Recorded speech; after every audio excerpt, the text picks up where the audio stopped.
Hello everyone. In this lecture we will study the lattice network and bridge network. So जब भी lattice network की बात होती है तो लैटिस नेटवर्क के लिए हमें एक ब्रिज कंसिडर करना होगा, ब्रिज नेटवर्क कंसिडर करना होगा जिसके कि डायगोनल एलिमेंट जो है वो सेम हो। जैसे कि हम यहाँ पे डायग्राम ए में देख सकते हैं कि जो ब्रिज नेटवर्क है इसको डायगोनली जो एलिमेंट है ZA और यहाँ पे भी डायगोनल में ZA है जो कि इक्वल है और यहाँ पे ZB इम्पिडेंस है जिसके डायगोनल का जो इम्पिडेंस है वो भी ZB है। सो लैटिस नेटवर्क एक ब्रिज नेटवर्क से फॉर्म होता है जिसके कि डायगोनल एलिमेंट्स सेम हो। इस लैटिस नेटवर्क को हम एज ए क्रिस्टल फिल्टर की तरह यूज़ कर सकते हैं। तो हमें यहाँ पे लैटिस नेटवर्क के लिए डिफाइन करना होगा characteristic impedance and propagation constant. तो जब भी हम कैरेक्टरिस्टिक इम्पिडेंस की बात करते हैं तो कैरेक्टरिस्टिक इम्पिडेंस का फॉर्मूला होता है आपका Z0 is equals to square root of ZOC into ZSC। Means हमें कैरेक्टरिस्टिक इम्पिडेंस के लिए जो भी नेटवर्क है उसे शॉर्ट करना होगा एंड ओपन करना होगा, देन हमें इम्पिडेंस फाइंड आउट करना होगा। सो जब हम इसे ओपन सर्किट करेंगे इसके टर्मिनल्स को, जैसे कि हमने यहाँ ओपन सर्किट किया हुआ है, तो हमें यहाँ पे इनपुट एंड से देखने पे हमें कितना इम्पिडेंस मिलेगा। सो जैसे इस पॉइंट पे देखिए, point A and point B पे, ए और बी के बीच में यहाँ पे दो इम्पिडेंस कनेक्ट है ZA एंड ZB जो कि सीरीज में है। तो अभी हम यहाँ पे open circuit impedance find out कर रहे हैं और फर्स्ट टर्मिनल से देख रहे हैं कि कितना इम्पिडेंस है। सो ए और बी के बीच में दो इम्पिडेंस है ZA एंड ZB जो कि सीरीज में कनेक्टेड है, क्योंकि इन दोनों टर्मिनल के बीच में, क्योंकि ओपन सर्किट है तो यहाँ कोई भी करंट फ्लो नहीं होगा। तो हमारा फॉर्मूला हो जाएगा ZA प्लस ZB एंड यहाँ पे जो ए और बी के बीच में इम्पिडेंस है ZB एंड ZA वो भी सीरीज में कनेक्टेड है, तो यहाँ पे हमें मिलेगा ZB प्लस ZA। अब ये जो दोनों ही एलिमेंट्स है, जैसे कि यहाँ पे जो है ए और बी के बीच में, मीन्स अगर हम यहाँ से काउंट करें तो A, D और B के बीच में जो इम्पिडेंसेस है और यहाँ पे A, C और B के बीच में जो इम्पिडेंसेस है वो दोनों पैरेलल कॉम्बिनेशन में कनेक्टेड है। तो पैरेलल कॉम्बिनेशन में कनेक्ट होने के कारण क्या मिलेगा हमें, जो भी इम्पिडेंसेस है उनका मल्टीप्लिकेशन, देन डिवीजन में उन दोनों ही इम्पिडेंसेस का एडिशन हमें मिलेगा। तो इसे हम यहाँ लिख सकते हैं ZOC is equals to 1/2 ZA plus ZB। अब हम इसे जब सॉल्व करेंगे शॉर्ट सर्किट इम्पिडेंस के लिए, तो हमारे जो टर्मिनल्स है इन्हें हमें शॉर्ट करना होगा। जब हम इन्हें शॉर्ट कर देंगे तो हमारा जो इम्पिडेंस है, इनपुट इम्पिडेंस यहाँ पे देखने पे हमें कितना मिलेगा, हमें मिलेगा यहाँ पे इतना, ZSC is equals to 2 ZA ZB divided by ZA plus ZB। इस केस में हमें यहाँ पे जब इन दोनों टर्मिनल्स को हम शॉर्ट कर देंगे तो शॉर्ट करने के बाद हमें कितना मिलेगा, जो ZA एंड ZB है वो पैरेलल कॉम्बिनेशन में होंगे। अगेन यहाँ पे ZB एंड ZA जो है वो पैरेलल कॉम्बिनेशन में होंगे। तो पैरेलल कॉम्बिनेशन में होने के बाद हमें कितना मिलेगा, यहाँ पे ZA into ZB divided by ZA plus ZB, और यहाँ पे हमें कितना मिलेगा, उतना ही मिलेगा। अब ये जो दोनों एलिमेंट्स है, जैसे कि फर्स्ट एंड सेकेंड, ये किस में कनेक्ट हो जाएंगे, क्योंकि शॉर्ट है तो ये एक एज एक सिंगल पॉइंट हम इसे कंसिडर कर सकते हैं। तो जो दोनों ही आपके इम्पिडेंसेस है वो किस में हो जाएंगे, आपके सीरीज में कनेक्ट हो जाएंगे। तो सीरीज में कनेक्ट होने के बाद इन दोनों का एडिशन हो जाएगा, तो हमें कितना मिलेगा, twice of ZA into ZB divided by ZA plus ZB, जो कि हमने यहाँ पे लिखा हुआ है। जब हम कैरेक्टरिस्टिक इम्पिडेंस के लिए फॉर्मूला लगाएंगे जो कि है Z0 is equals to square root of ZOC into ZSC, तो इन दोनों वैल्यूज़ को हमें स्क्वायर रूट में लिखना होगा, जो हमने यहाँ पे पुट कर दिया है। इसके बाद आपके कुछ जो टर्म्स है वो कैंसिल आउट हो जाएंगे और हमें यहाँ पे मिलेगा Z0 is equals to square root of ZA into ZB, ये हो गया हमारा characteristic impedance for lattice network. Next हम प्रोपेगेशन कांस्टेंट के लिए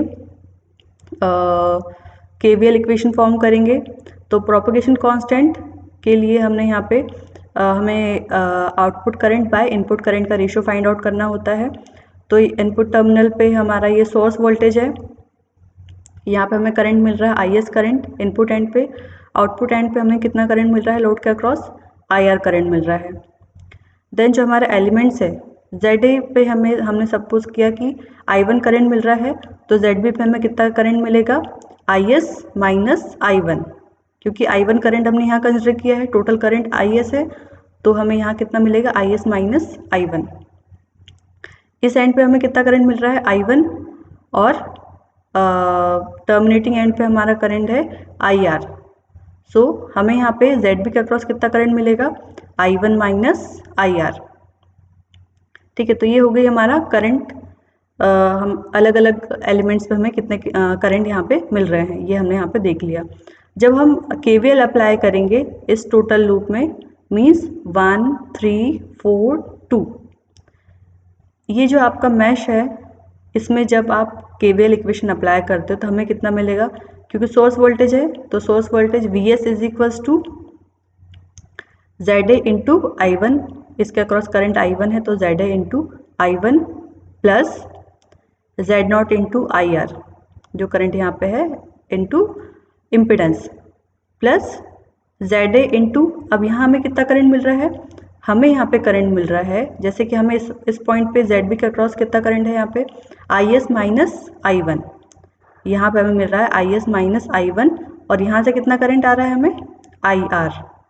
सो ZA into IS minus I1 plus IR। तो ये हो गई हमारी केवीएल इक्वेशन।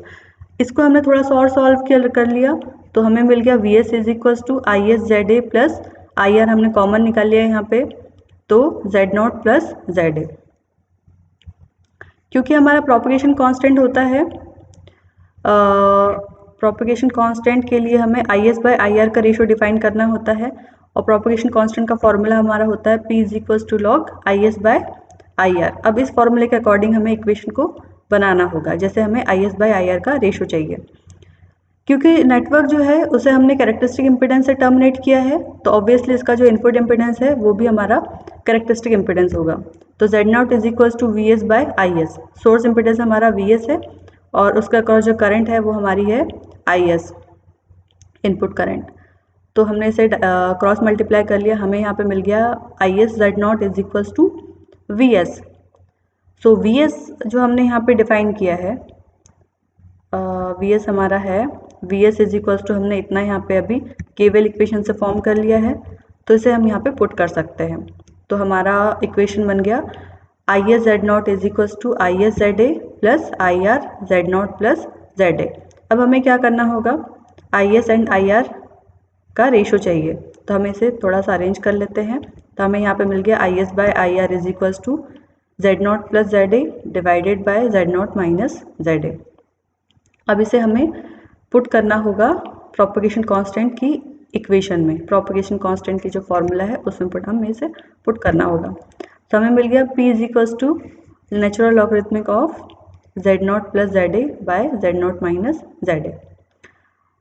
अब ये जो लॉग है वो लेफ्ट हैंड साइड जाएगा तो यहाँ पे एक्सपोनेंशियल टर्म में इसे हम लिख सकते हैं E raise to P is equals to Z0 plus ZA by Z0 minus ZA। इसे हमने थोड़ा और अरेंज कर लिया क्रॉस मल्टीप्लाई करके और Z0 कॉमन निकाल लिया तो हमें मिल गया Z0 multiplied with E raise to P minus 1 and ZA multiplied with 1 plus E raise to P। अब हमने रेशियो ले लिया ZA by Z0 and left hand side में हमें कितना मिल गया E raise to P minus 1 by E raise to P plus 1। Next इसे हम थोड़ा और अरेंज कर लेते हैं तो अरेंज करने के बाद हमें कितना मिल गया E raise to P by 2 minus E raise to minus P by 2 by E raise to P by 2 plus E raise to minus P by 2 is equals to ZA by Z0। ये हमारा formula होता है tan hyperbolic का। Tan hyperbolic का आपका formula होता है E raise to theta minus E raise to minus theta by 2 divided by E raise to theta by 2 plus E raise to minus theta by 2। तो हमारा यहाँ पे फॉर्मूला हो गया 10 हाइपरबोलिक p/2। तो जो ZA/Z0 है, अब Z0 की वैल्यू हमने कैरेक्टरिस्टिक इम्पिडेंस की हमने देख चुके थे कितना होता है, स्क्वायर रूट ऑफ ZA/ZB। सो यहाँ पे ZA टर्म कैंसिल आउट होगा और हमें मिलेगा square root of ZA/ZB। Similarly for ZA and ZB, जो आपके डायगोनल एलिमेंट्स है ZA/ZB, वो आपके 10 हाइपरबोलिक के फॉर्मूले के अकॉर्डिंग इस तरह से हम इसे लिख सकते हैं। तो इस केस में हमने देखा जो लैटिस नेटवर्क है, लैटिस नेटवर्क के लिए हमने यहाँ पे characteristic impedance and propagation constant हमने यहाँ पे डिफाइन कर लिया है। नेक्स्ट देखते हैं हम ब्रिज टी नेटवर्क। जो ब्रिज टी नेटवर्क है, फर्स्टली हमें देखना होगा जो सिमेट्रिकल टी नेटवर्क है। सिमेट्रिकल टी नेटवर्क की जो सीरीज इम्पिडेंस है, वहाँ पे हमें एक इम्पिडेंस पैरेलल में कनेक्ट करना होगा। After connecting the Z3 in parallel with the T network, so this network is called the bridge T network। जैसे कि हमारे यहाँ पे जो सिमेट्रिकल टी नेटवर्क है, सिमेट्रिकल टी नेटवर्क की जो सीरीज इम्पिडेंसेस है, ये हमारे Z1/2 है एंड शंट इम्पिडेंस हमारे Z2 है। हमने यहाँ से एक इम्पिडेंस कनेक्ट कर दिया पैरेलल में, जिसे हम कहते हैं Z3। सो इसे हम कहेंगे ओवरऑल ब्रिज टी नेटवर्क। ये जो ब्रिज टी नेटवर्क है हमारा यूज़ होता है इक्वलाइजिंग नेटवर्क में। अगर अब इसे हम डिफाइन करें इसके characteristic impedance and propagation constant, तो ऑब्वियसली हमने जो लैटिस नेटवर्क के लिए देखा था कि जो आउटपुट टर्मिनल है उसे आप शॉर्ट करो देन ओपन करो और इनपुट एंड से आपको इम्पिडेंस मेजर करना होगा। तो सेम प्रोसीजर हमें यहाँ पे फॉलो करनी होगी फॉर कैरेक्टरिस्टिक इम्पिडेंस और इसको इस फॉर्मूले में हमें पुट करना होगा। तो हमें यहाँ कितना मिलेगा, Z0 is equal to square root of ZOC into ZSC। जब आप इस टर्मिनल को शॉर्ट करोगे देन इम्पिडेंस मेजर करोगे इनपुट एंड से। सेकेंड आपको क्या करना होगा, इस टर्मिनल को शॉर्ट करना होगा देन अगेन इम्पिडेंस मेजर करना होगा। इसके बाद प्रोपगेशन कांस्टेंट क्या फॉर्मूला होता है, P is equals to log IS/IR। तो IS आपका इनपुट करंट है, IR लोड का जो करंट है, इसका रेशो फाइंड आउट करना होगा, इसमें आपको पुट करना होगा। सो ये प्रोसीजर होती है आपके ब्रिज टी नेटवर्क के लिए propagation constant and characteristic impedance find out करने के लिए। सो इस लेक्चर में हमने lattice network and bridge network के लिए characteristic impedance and propagation constant define कर लिया है। ये आपको अपने लेवल पे आप कर सकते हो, जैसे कि सेम स्टेप्स हमने लैटिस नेटवर्क के लिए फॉलो की है, तो इसी तरह से आप इसे भी सॉल्व कर सकते हो।